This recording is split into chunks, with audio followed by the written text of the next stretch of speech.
Nesse capítulo nós temos visto o que ocupava o coração do Senhor era os pensamentos, né, sobre a sua morte, sobre a sua obra, aquilo que ele teria que sofrer e por fim, né, ter que morrer numa cruz. Enfim, o Senhor sabia tudo o que estava para acontecer com ele. E por várias vezes, né, nós lemos nesse capítulo que ele falava com seus discípulos sobre isso, mostrando, né, que não era o momento dele aparecer em glória e exterminar seus inimigos, mas era um momento de provar os corações de todos os que pertenciam ao seu povo aqui na terra. E nós sabemos que ele foi rejeitado, né, a tal ponto de seu próprio povo, aqueles para quem ele veio, eles mesmos entregaram o Senhor à morte. Mas isso estava constantemente em seu coração, porque ele subia para Jerusalém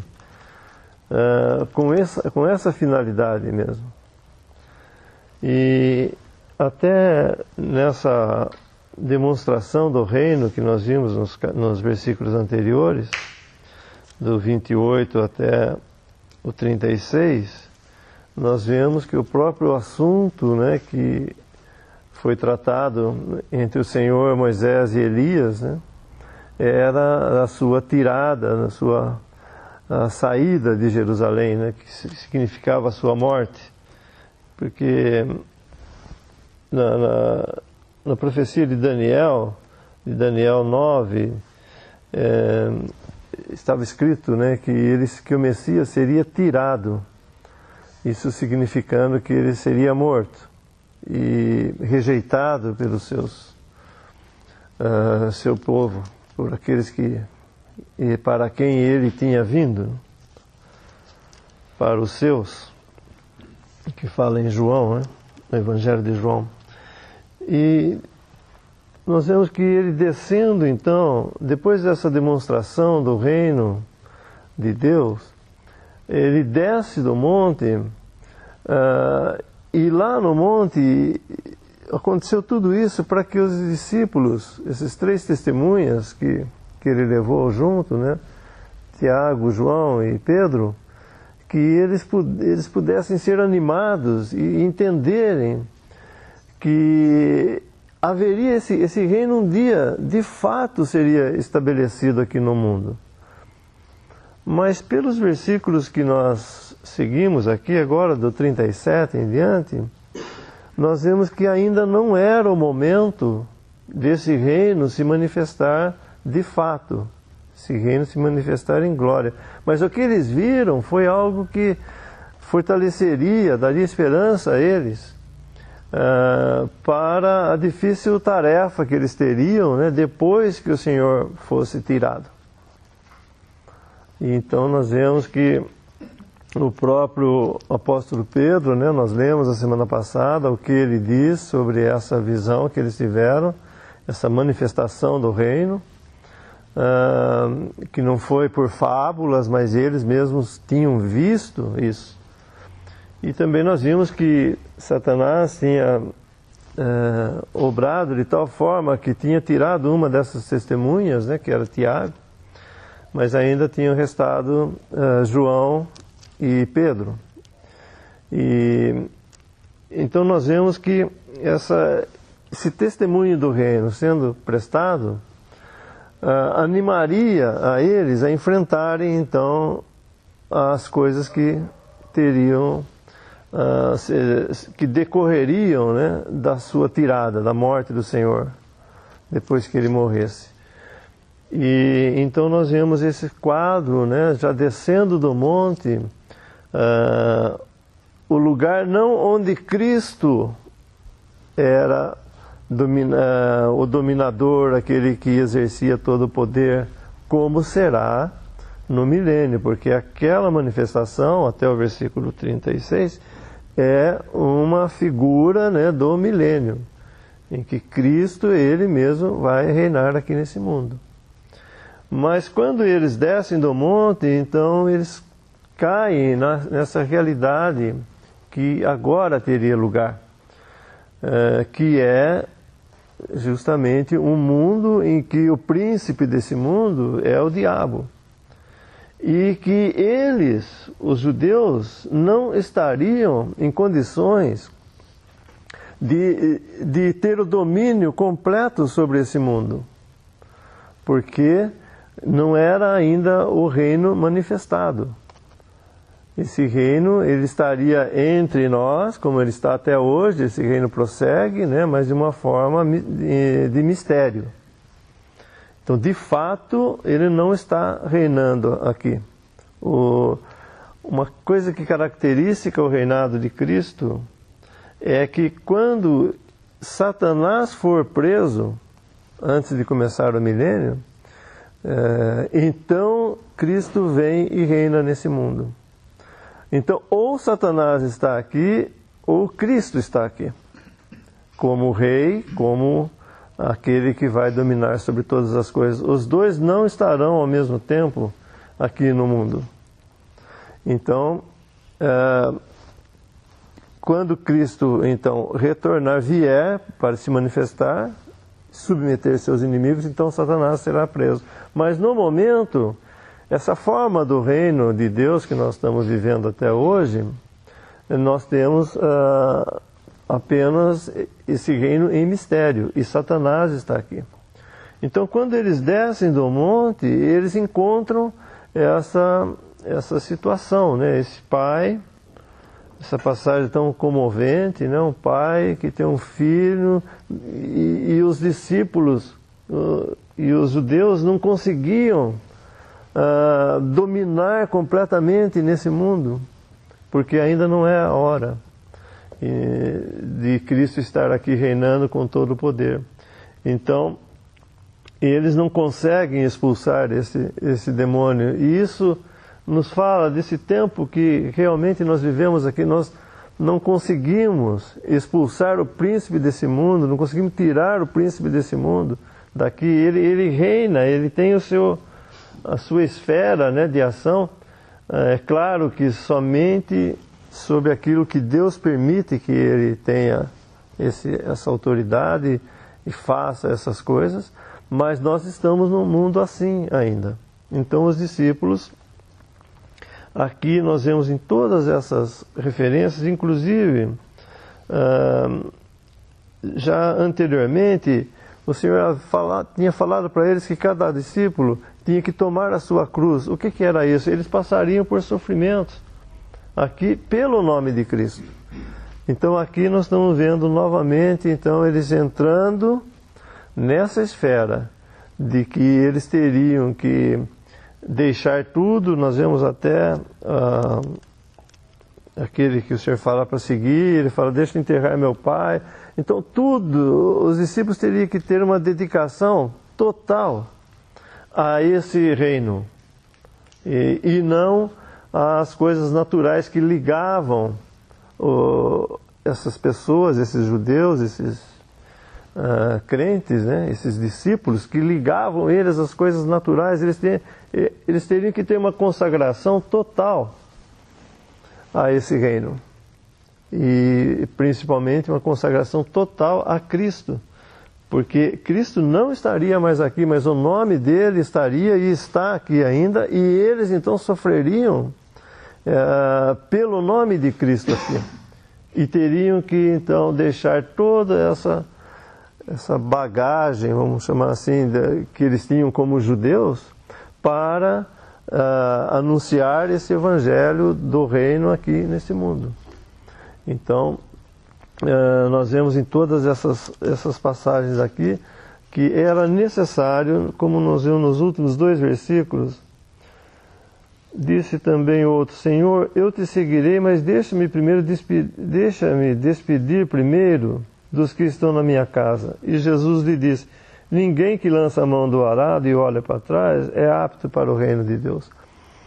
são palavras que parecem duras, mas na verdade elas são dirigidas àqueles que não podem mais olhar para trás. Um arado, quando não é um arado como nós conhecemos hoje, né, puxado por tratores, era um arado puxado por bois, ou animais, ou cavalo, ou burro, né?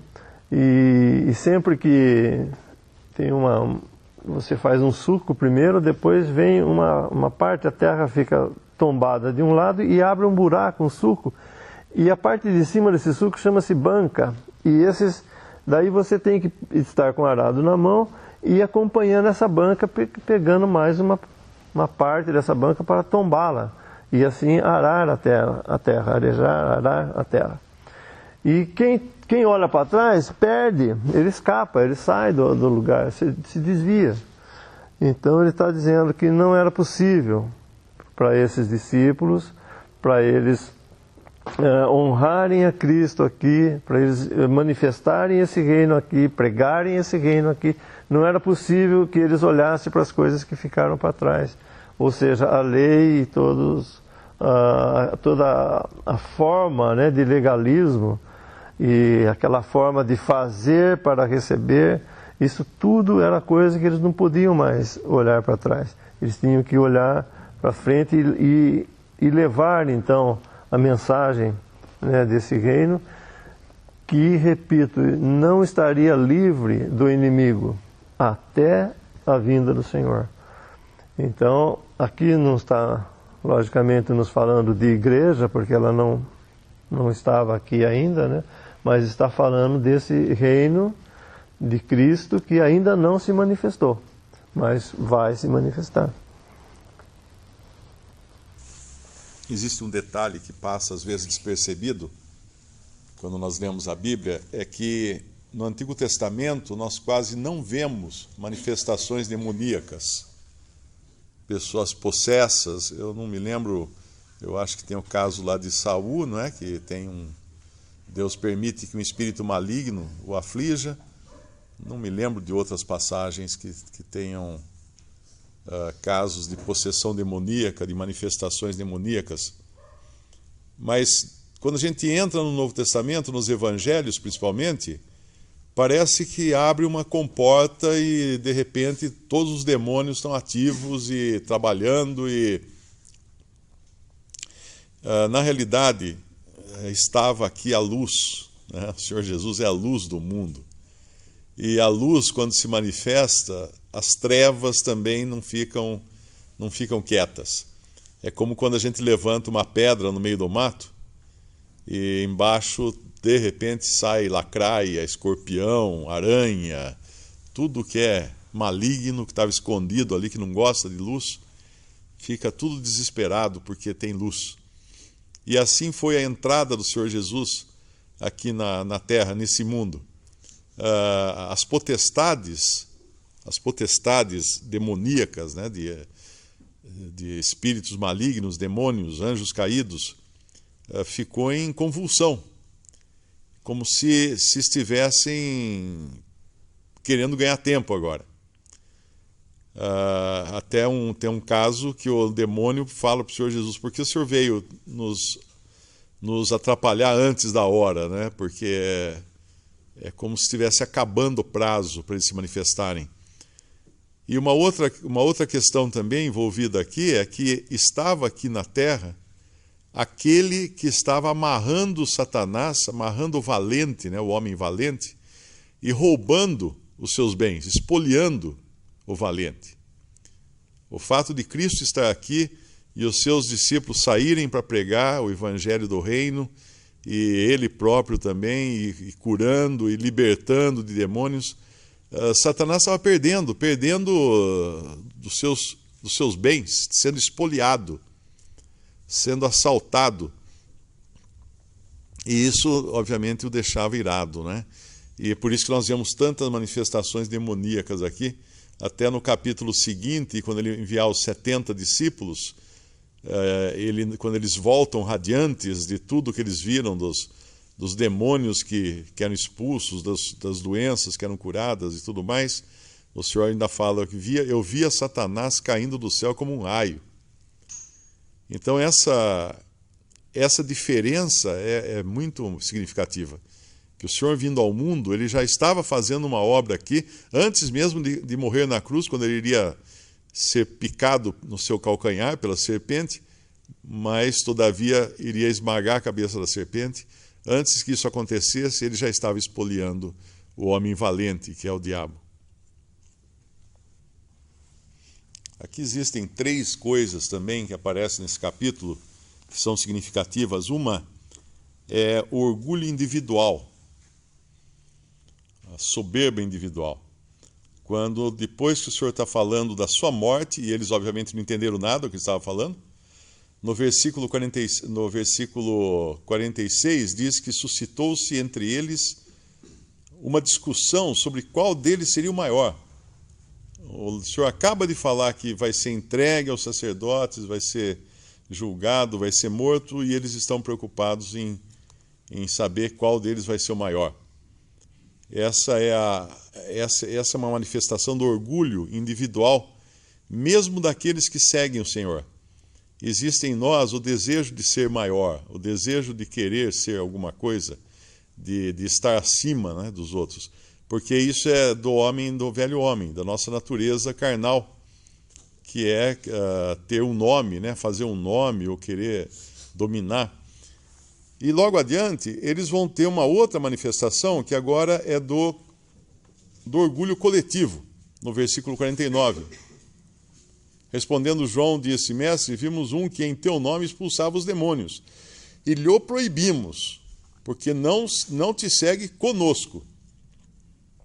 Não era não te segue só, é não te segue conosco. Esse é o orgulho corporativo, não é? Que causa muitas lutas, divisões. Nós nos sentimos mais fortes quando temos partidários.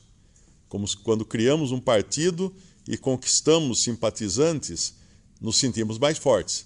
E aí a tentativa é de oprimir ou proibir os que não andam conosco, de fazer qualquer coisa, né? Então esse é um orgulho coletivo, um desejo de força coletivo. E aí chega no máximo do orgulho e da... Não é discriminação que eu ia falar, tem um nome, agora esqueci, fugiu aqui. Quando você permite a sua religião, mas não permite que existam outras religiões, por exemplo. Tem um nome, isso eu não estou... Não, tem um... É uma espécie de exclusivismo, mas vamos adiante que é capaz de aparecer a palavra. Quando ele fala no versículo 53, mas não o receberam, porque o seu aspecto era como de quem ia a Jerusalém. E os discípulos, Tiago e João, vendo isso, disseram: Senhor, queres que digamos que desça fogo do céu e os consuma, como Elias também fez? Olha que interessante, né? A gente abre lá nas cartas, nas epístolas, até o próprio Evangelho de João. João foi o discípulo amado, o discípulo que se reclinava sobre o seio de Jesus. E quando a gente vai nas cartas dele, são as cartas onde a palavra amor aparece mais nas cartas de João. João só fala de amor na sua primeira carta, principalmente, na primeira epístola. E não dá para imaginar João querendo jogar uma bomba atômica, não é? Porque o que ele está falando aqui, em termos de hoje, é: vamos jogar uma bomba atômica em cima daquela cidade para queimar todo mundo, porque eles não quiseram receber o Senhor. Esse é o ponto máximo em que chega a religiosidade, o orgulho humano, aquela sensação de que eu estou andando com a pessoa importante, então eu também sou importante. Era isso que eles estavam, na verdade, eles estavam se sentindo, né? Eles podiam chegar em algum lugar e falar: vocês sabem com quem ele está falando? Eu sou amigo de Jesus, sou discípulo de Jesus. E tudo isso é carne, né? Do princípio ao fim aqui, desde a primeira manifestação de querer ser o maior, a segunda manifestação de eles não andam conosco, e a terceira: eles não te receberam, Senhor, vamos queimar todo mundo então, vamos acabar com eles. Então, e o Senhor fala, a resposta do Senhor é muito clara: vocês não sabem de que espírito vocês são. Ali estavam homens carnais querendo agir religiosamente. E quando o homem carnal tenta agir religiosamente, ele só destrói.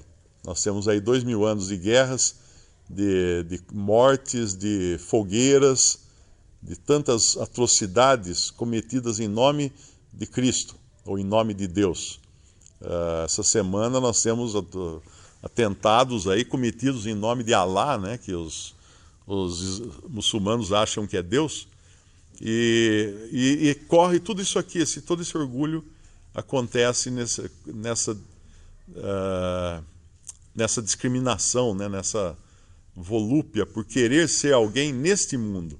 Mas o Senhor deixa muito claro, nos bastidores ele estava amarrando o valente, já roubando os seus bens, mas não da forma carnal que os discípulos queriam fazer aqui, destruindo.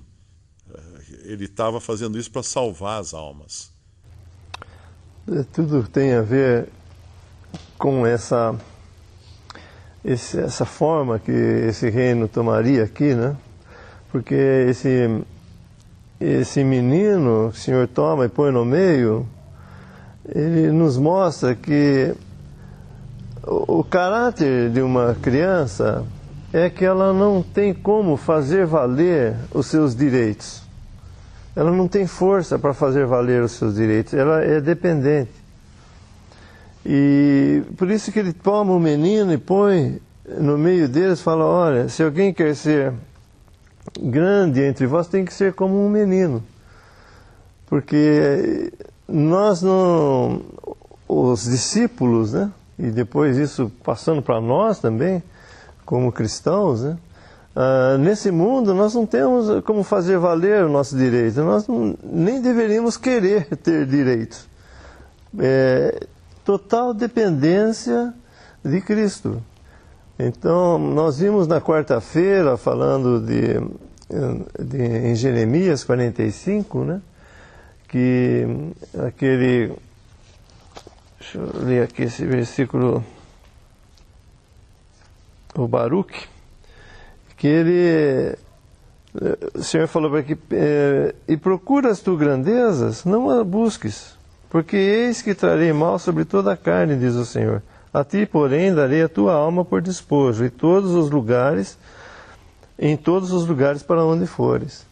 Então, a grandeza não era algo para ser buscado. Baruque tinha que aprender essa lição, que ele deveria se contentar, como Jeremias, né? Nós falamos na quarta-feira, se contentar com o que ele tinha. O que ele tinha feito a Deus era algo que era feito diretamente para o Senhor que daria a ele a recompensa por tudo que ele tinha feito. Mas ele estava reclamando disso, né? E o Senhor falou para ele essas palavras, buscas tu grandezas, não a busques. E aqui também, esses meninos, né, esses discípulos, não deveriam buscar grandeza aqui nesse mundo, mas estar dependentes completamente, né, de Cristo, para que Ele fizesse valer os seus direitos no futuro, né, não aqui. Então, essa criança, sempre que ele usa nos evangelhos, né, ela tem esse sentido, de que as crianças não têm como fazer valer o seu direito.